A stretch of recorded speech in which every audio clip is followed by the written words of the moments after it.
Santos Albite ha manifestado en el diario El Expreso de que Petroecuador ha sido siempre un foco de corrupción sistémica, no solo de este gobierno, sino de muchos gobiernos. ¿Algo nos puede informar al respecto, Carlos? Muy bien, después es el cargo. ¿De qué se trata? Los miembros del Consejo de Administración de Petroecuador se encargaban de revisar los contratos. Y contratos de mucha valía. El primer día, cuando me posicionaron, tuvimos que resolver el problema de la compra de gasolina que había efectivizado Robert Pinzón con Trafigura y que había sido cuestionada en los periódicos. Estaba cuestionado. Y eso teníamos que resolver recién llegados. Nos posicionaron 11 de la mañana y ya nos quedamos hasta las 10, 11 de la noche resolviendo ese problema. Y recuerdo que lo primero es que si está cuestionado, entonces ¿cómo vamos a firmar ese contrato? Y entonces el otro es, si no lo firmamos, no hay gasolina y se desestabiliza todo el país.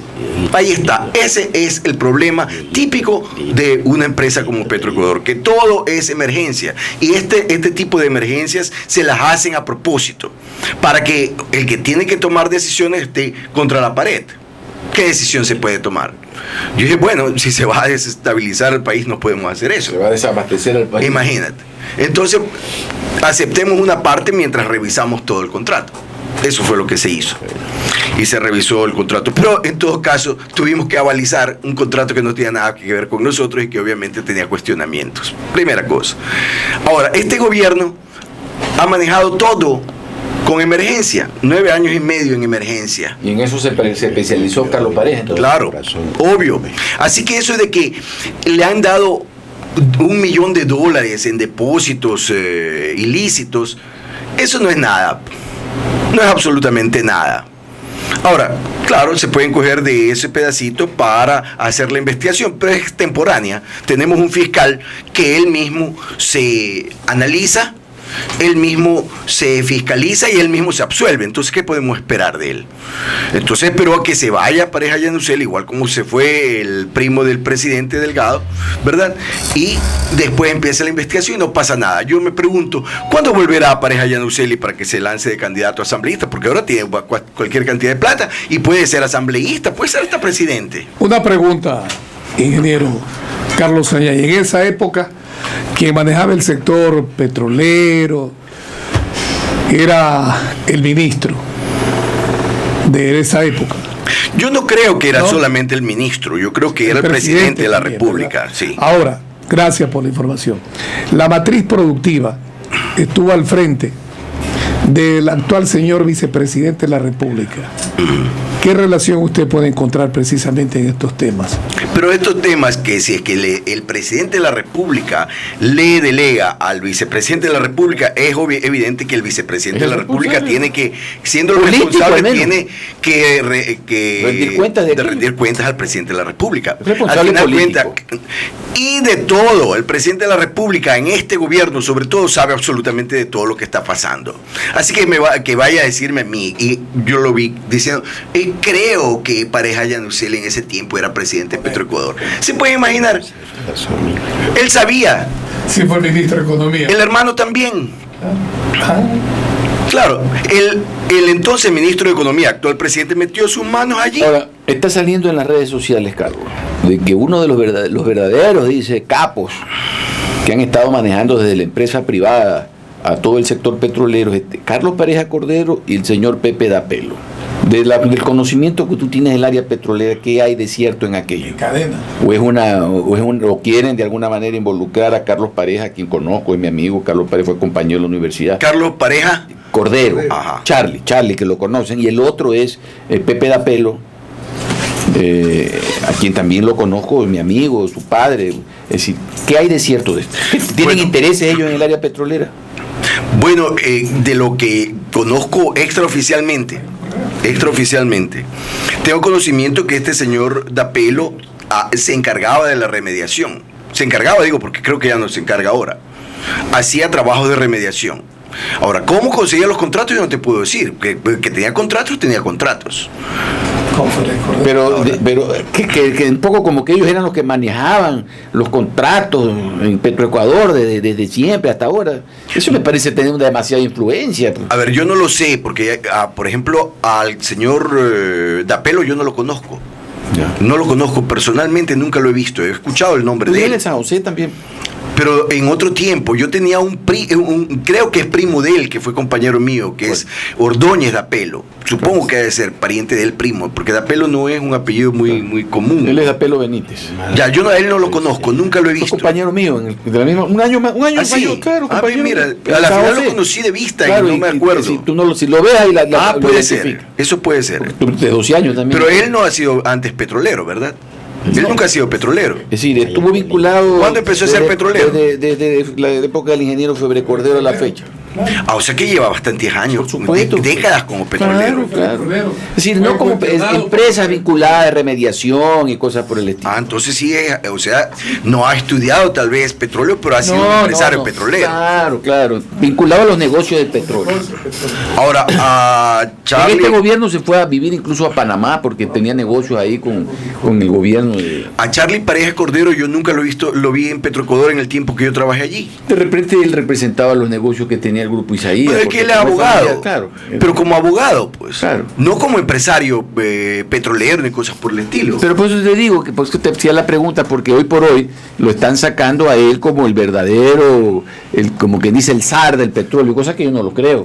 No, porque él es abogado. Porque también se dice, por ejemplo, de que hay alguien que fue vinculado al gobierno de Febre, del doctor de la izquierda democrática, ¿cómo que se llama? Rodrigo Borja, el señor licenciado Vallejo. Se dice que él sí inclusive tenía intereses petroleros, que era dueño de... ¿Cuál? ¿Andrés Vallejo? Andrés Vallejo, pozos de perforación y que las alquilaba a Petroecuador. ¿Qué conocías? No, yo no sé eso. No te puedo decir porque no conozco. Es decir, parecería que hay gente poderosa que está metida en el negocio que no figura, pero que sí están atrás. Bueno, tú lo has dicho, parecería, porque hay rumores de que fulano tiene compañías petroleras o que son accionistas de ciertas compañías petroleras. Se habla de unos expresidentes que son accionistas. Dice, me acaban de mandar, él fue miembro del CAD, del Consejo de Administración. Sí. Pregúntele qué tiempo fue y qué hizo. Ajá. Ya le dije cuál era la función, revisar todos los contratos. Ahora, yo estuve ahí desde mediados de junio del año 2005 hasta el 10 de noviembre del año 2005. Ahora, pero lo importante acá, Carlos, que es lo que yo todavía no logro colegir y cómo es que se ha aceptado, que un proyecto para lo de la repotenciación de la refinería, como otros proyectos, que estaba presupuestado en 180 millones de dólares, termina como en más de 2.000 millones. Es, 2.200. Pero dicen... Pero eso es lo que no acepto yo. Y que el presidente diga que hay que investigar, dice a la empresa privada, porque son los responsables de corromper. No. Yo creo que aquí lo que primero debería investigar el presidente y de manera obligatoria es exigir a los funcionarios que siguen en Petroecuador. Claro. ¿Por qué hubo ese aumento de más del 1000%? Pues? Ahora, mira, a ver, efectivamente, eso empezó con 175 millones de dólares presupuestados y no durante este gobierno, estuvo antes. En el gobierno de Lucio Gutiérrez se revisó eso de la repotenciación. Yo recuerdo que entonces el vicepresidente de Petro Industrial era Pedro Almeida, hermano de Lucho Almeida, de Radio Morena. ¿Y él es qué, petrolero? No, pero él era el vicepresidente de Petro Industrial en 2004, creo que era. Siempre manos políticas han manejado. Ya, entonces, por intermedio de uno de los asistentes de él, me buscaron a mí, pero por equivocación. Resulta que Pedro conocía a mi hermano. Yo lo conocí a Pedro posteriormente a esto. Les voy a contar lo que pasó. Yo no conocía a Pedro y me preguntaron, me dijeron que Pedro Almeida me estaba buscando a mí. Yo le dije, ¿para qué me busca? Primero, para que quiere conversar contigo porque él es vicepresidente de Petro Industrial. Y yo le dije, yo no lo conozco a Pedro Almeida. Me dice, él sí te conoce a ti. Entonces yo después me di cuenta que él se había equivocado, se había confundido, creía que yo era mi hermano, o sea que mi hermano había estudiado petróleo y todo eso. Y fue a verlo y efectivamente se dio cuenta del error, pero de todas formas me dijo que quería que yo sea asesor de él. Yo le he encantado, Y me dice, ¿cuándo puedes empezarle? En cualquier momento. Yo me pagué pasajes de ida y vuelta de mi bolsillo durante 3 semanas y que no hacían ¿cómo se llama? Esa partida como asesor. Durante ese tiempo yo les hice una traducción técnica del inglés al español. A mí nunca me pagaron ni un centavo, ni tampoco le reclamé porque ya vi que a él lo iban a sacar y efectivamente lo sacaron, así que dejé nomás el asunto allí. Les hice ese trabajo gratuitamente, me pagué yo de mi bolsillo los pasajes de Guayaquil Quito durante 3 semanas. Total, ahí quedó el asunto. Me quisieron dar un trabajo después que haga sobre capacitación, pero era con piola. Yo le dije que no, gracias, que eso yo no iba a hacer. O sea, es decir, que haga el trabajo de reclutamiento de ciertas personas, pero ya me decían quiénes eran los reclutados. Le dije, no, ahí quedó. No, gracias. No les cobré nada, ahí quedó el asunto. Y ahí ya se estableció el precio de la repotenciación. En ese tiempo ya era como 170 millones o algo así, no me acuerdo bien. Pero no eran 1.200 millones como reportó el gobierno, peormente 2.200 millones como es que se reporta que se ha... Pero entonces, ¿por cuál crees tú que son las cosas que han hecho que se infle de esa manera tan escandalosa en una repotenciación? ¿Por qué razón? Porque esa paga, pues obvio. Por eso es que digo que eso que a Pareja Yanuseli le han puesto $1 millón, $1 millón de dólares, eso es ridículo. Que nos digan entonces por qué es que se ha aumentado tanto el presupuesto. Porque con esos 2.200 millones... evidentemente nosotros no necesitábamos repotenciar si no es una nueva. Claro, porque ya con eso, con esos 2.200 millones se podía conseguir un préstamo por 2.200 millones, teníamos 4.400 millones, teníamos ya una nueva refinería pequeña, no del tamaño de la refinería del Pacífico, pero aproximadamente la mitad de lo que... Y 1.200 millones por aplanar el terreno. Imagínate. Nueva refinería del Pacífico. Todo eso es robo, pues obvio, pues. O sea, ¿cómo vamos a creer que en nuestra mente vaya a entrar de que 1.200 millones de dólares se han gastado solamente en preparar el terreno? El otro tema acá que a mí me sorprende es que aquí se inician 2 juicios, el uno por enriquecimiento ilícito en el caso de Bravo y otro por cohecho, porque se ha demostrado ahí que han habido empresas que han dado, pero acá hay un delito que para mí es más importante, que es el peculado, que es por el cual se debió haber iniciado, porque son fondos públicos los que han sido, se los han llevado, pues. Y que es el delito porque debería perseguirse para que no prescriba jamás este delito hasta que no sean aprendidos, apresados los verdaderos responsables de este atraco a los fondos públicos. Mira, hay más. Quiero recordarles algo que yo siempre lo he dicho y que seguramente Víctor Hugo se acuerda, porque esto data del año 2006 y del 2005 también, en el que hubo una de las contrataciones que yo me negué a firmar. Y fue la contratación para la compra del gas licuado de petróleo. Esto era por unos 800 millones de dólares por 2 años, que se hace continuamente en Petroecuador. Cada 2 años hay que comprar el gas licuado de petróleo. Entonces nos tocó a nosotros decidir la compra y resulta que en ese tiempo estaba pasando el huracán Katrina, así como pasa ahora el Matthew, estaba pasando el huracán Katrina en ese tiempo. Pero todos sabemos que el huracán, ¿cuánto tiempo va a estar? Es pasajero, pues, claro, ¿no? Máximo 10 días. No es 2 años, pues, ¿no? Ya. Entonces, ¿cómo es posible que nosotros íbamos a contratar con los precios elevados del momento de transporte, almacenamiento, alije y seguros, que era lo que trepaba el precio? Y yo indiqué que eso yo no lo podía afirmar, que era mucho tiempo, que podíamos contratar en un corto plazo, y que no era posible. Dije inclusive, bueno, entonces si no es posible, pongamos una cláusula que vamos a revisar el precio en unos 3 meses, 6 meses. Tampoco quisieron. Entonces, como no querían algo que yo, acostumbrado a la empresa privada, cualquier persona, cualquier gerente o presidente de una compañía va a decir, está muy bien, pues, y hasta me va a felicitar. Aquí querían ellos, no, que firmemos todo y no. ¿Por qué no lo denunciaste, Carlos? Sí lo he hecho. En ese momento, cuando pasó esto. No, pues en ese momento lo que hace uno es escribirlo. Pues esto está escrito, eso está ahí. ¿Y se lo informaste al presidente de lo que estaban haciendo? Yo, a ver, permíteme ir de paso en paso. Dije, bueno, vamos a votación, porque eso es lo normal. ¿Cuál es el problema aquí? Si somos 5 miembros del Consejo, vamos a votación.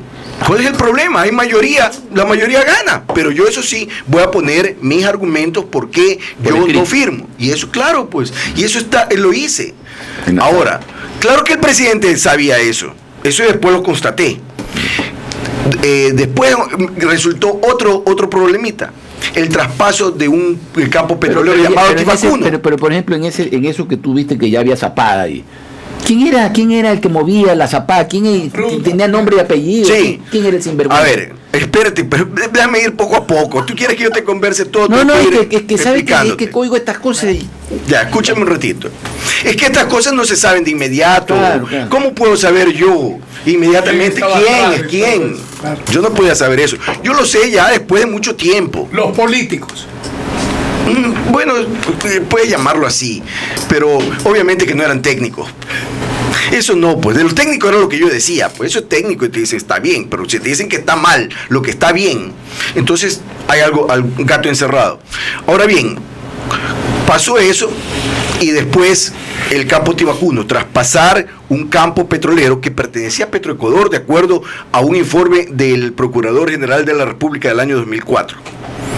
Y en el 2005 se estaba traspasando el campo Tibacuno de Repsol a Marfi o de Marfi a Repsol, de una compañía petrolera privada a otra. Pero en el momento de tomar la decisión, faltaba ese informe, ese oficio de ese Procurador General de la República. No lo habían puesto.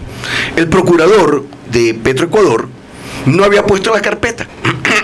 Entonces nosotros íbamos a decidir sin una información importante. Resulta que como en Petroecuador siempre hay grupos de poder que se están disputando, por ahí alguien le sopló a mi asistente legal de que existía ese documento y se lo pasaron. Me lo pasó a mí y yo se lo pasé a los otros miembros del consejo. Les dije, mire, entérense de esto, que no está en la carpeta. Entonces se suspendió el caso. No lo revisamos en ese momento y no lo revisamos nunca mientras yo estuve allí. Porque debido a eso a mí me votaron. De allí, como obviamente yo era una piedra en el zapato de ellos, porque yo decía esto, según el Procurador General de la República del año 2004, pertenece a Petroecuador, no hay cómo traspasar un campo petrolero que pertenece a Petroecuador. Entonces me votaron el 10 de noviembre 2005 y el 12 de noviembre ya estaba otro miembro que sí aceptó y pasaron. Y en ese proceso, ya Carlos Pareja era el gurú ahí. No, ya él ya lo habían votado entonces. Ah, ya lo habían votado. Sí, él duró 6 semanas. Recuerda el asunto de la Oxy, que él gritó a los 4 vientos haciéndose el patriota. ¿Ya? Igual que el actual presidente cuando era ministro de Economía, era todo un show para hacerse popular y después ganar elecciones y listo. ¿Y ahí cuándo volvió Carlos Pareja al mundo petrolero? Con este gobierno. Ah, con Correa. Sí. Ya. Él duró 6 semanas ahí en el cargo con Palacio. Como gritó el tema Oxy, ahí fue un hombre honesto.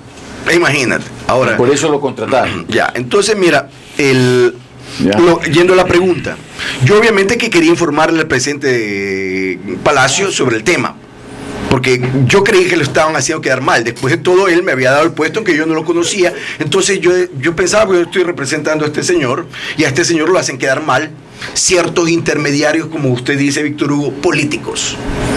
Sí, habían allí unos asesores del presidente Palacio que eran como los intermediarios. ¿Se puede saber quién era? Bueno, yo ya para ir al presidente de la República obviamente tuve que ir a uno de los asesores y este era el señor Rubén Chica, era uno de ellos, pero con él no hablé. El otro era Apolo. Pepe Apolo. No era Pepe Apolo. ¿Cuál es el nombre? Modesto Apolo. Modesto, José Modesto. Así pues Pepe, José Modesto Apolo. Claro. Él era el otro. Entonces yo lo vi a él, fui a verlo a él, a la presidencia de la República, pero no al presidente, sino a él, para que yo le explique a José Modesto Apolo que él iba a explicar al presidente. ¿Sabe qué? Él no tuvo tiempo para escucharme. Me dijo que le deje ahí nomás. No tuvo tiempo para escucharme. Esto es previo a que me voten. Y me votaron, chao, y ahí quedó. El 12 de noviembre hubo la primera reunión de los lasallanos en el Colegio San José y yo me le acerqué a Palacio y le dije, mire, doctor Palacio, yo quiero informarle sobre el tema. Yo ya ni estaba en Petroecuador, tengo hasta fotos en la que yo estaba hablándole a él y me dijo que lo llame el edecán, que le pida el teléfono al edecán y que hable con él para tener una cita con él. El edecán me dio vuelta, por último después me dio el teléfono del que era ministro de Trabajo en ese entonces, que ahora es subsecretario en este gobierno, este señor de Cuenca, de La Vega, ¿Cuál era? El de La Vega es el segundo apellido. Me acuerdo. Huecano, que también fue cónsul en España o embajador en España. Este señor de La Vega también me dio vueltas y vueltas. Y no lo podía ver. Yo no me daban la cita. Y esto ya estoy hablando del año 2006. ¿Qué resulta? Que caminando en Quito por la Alameda, por ahí, o por el Ejido, no me acuerdo bien, me lo encontré de casualidad a nuestro amigo de los derechos humanos, Ortiz. Sí, sabes cuál. A Alfonso Ortiz. Yeah.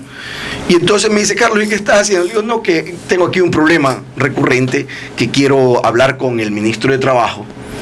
Y me dan vueltas y vueltas y no tengo la cita. Y me dice: mira, esto es coincidencia. Me dice: Carlos, en este momentito yo estoy yendo a verlo a él, de La Vega. Vámonos juntos y entras conmigo. Y ahí le hablas. Yo tengo otro tema que hablar sobre derechos humanos, entremos. Y me fui con él. Y lo vi a De La Vega, al ministro de Trabajo. Y le dije del tema, le expliqué. Y no pasó nada. No pasó nada. Así que yo llegué a la conclusión de que el presidente sabía.